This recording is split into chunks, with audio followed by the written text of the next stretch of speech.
So you're making decisions in your head with the purpose that you feel happiness in your heart. That's a little bit like eating a soup with a fork.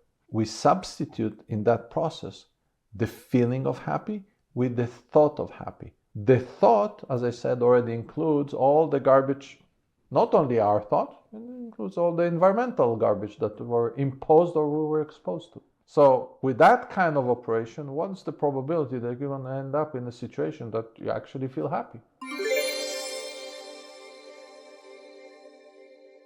How do you make decisions about your life?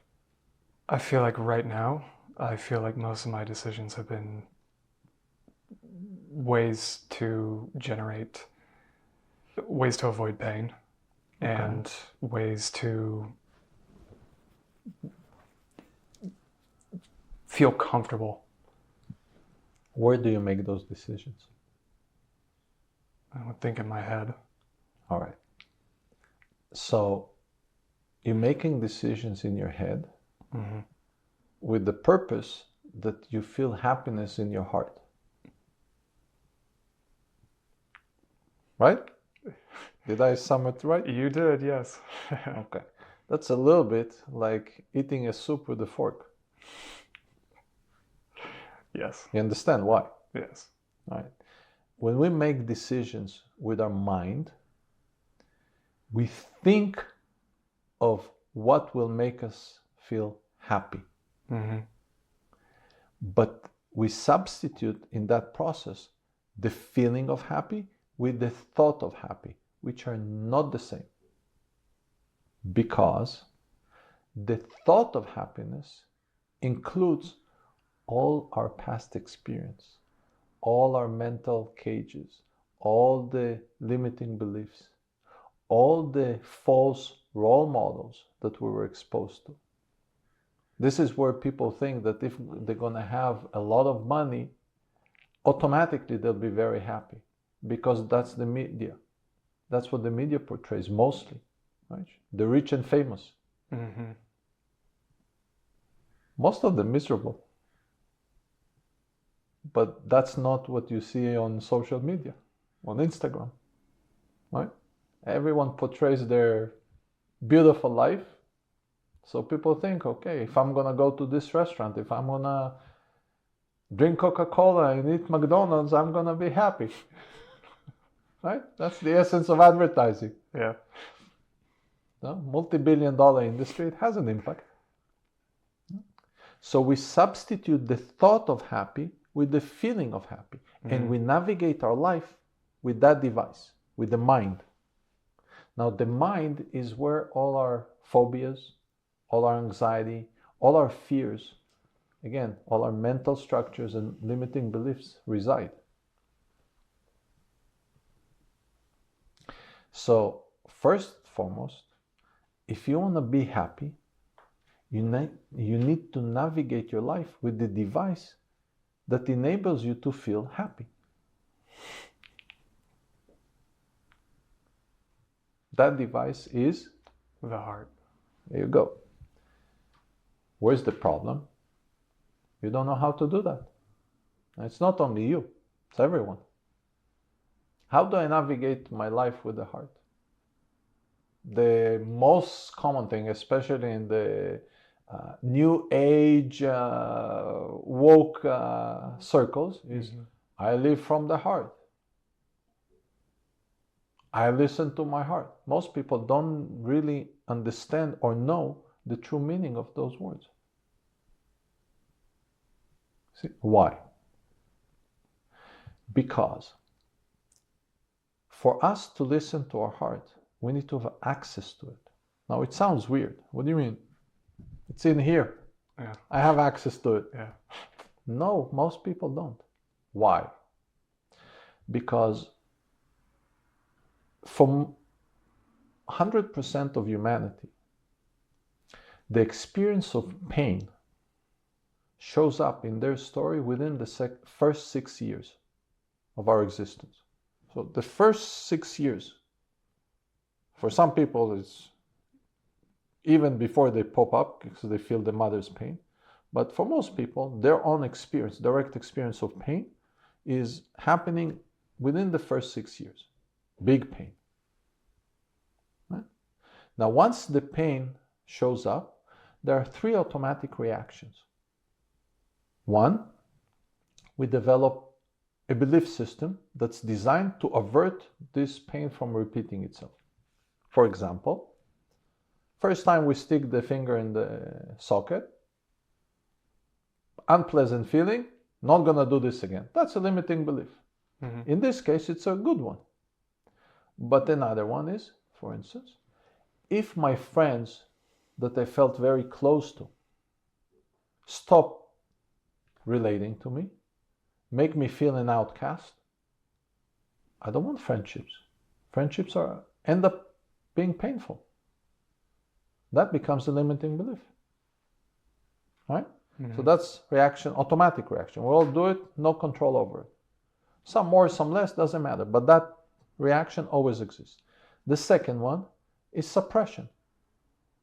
We feel pain. We want to get rid of it. The pain comes into our system, into our existence.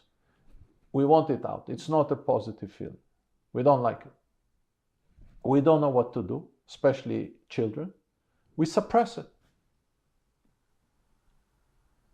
And down the road, we'll get to what does that really mean and how we deal with it in adulthood.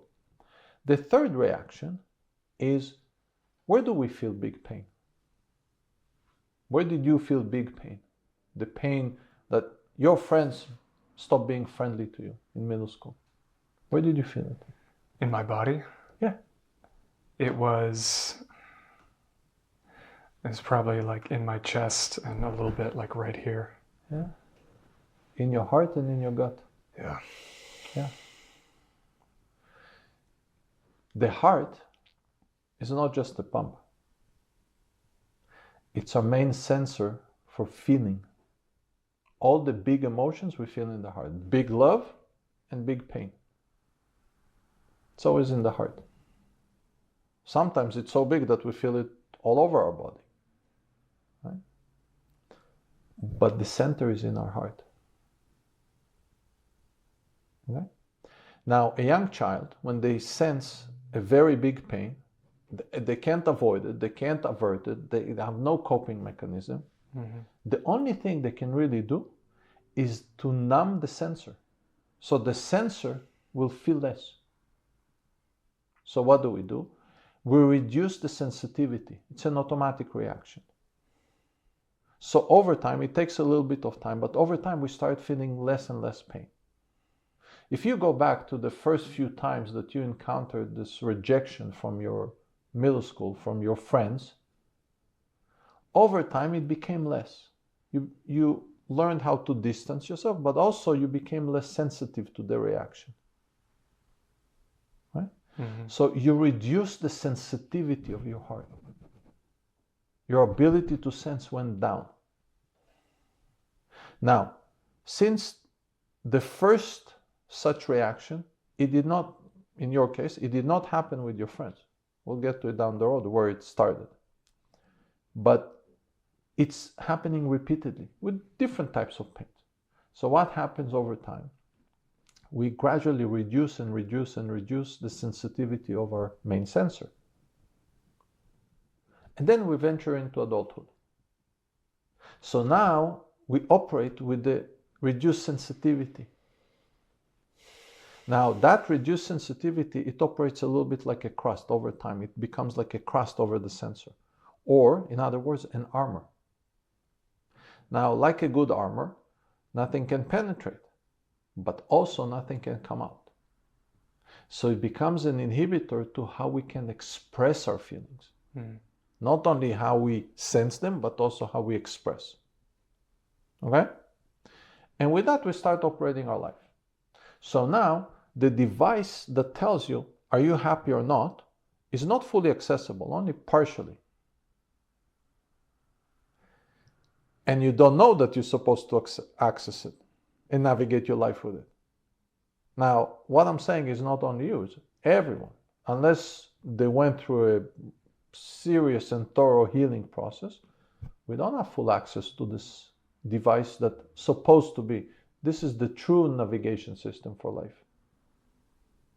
Because that defines how we feel our experience of life. Not here. Right? Mm-hmm. Now, we're not used to it. And this has been happening since early childhood. So by the time we venture into adulthood, we learned, first, not to relate to it, and to substitute the feeling with the thought of a feeling. We think that this will make us happy. We think that this is good for us. The thought, as I said, already includes all the garbage, not only our thought, it includes all the environmental garbage that were imposed or we were exposed to. So with that kind of operation, what's the probability that you're going to end up in a situation that you actually feel happy? It's pretty low. Exactly.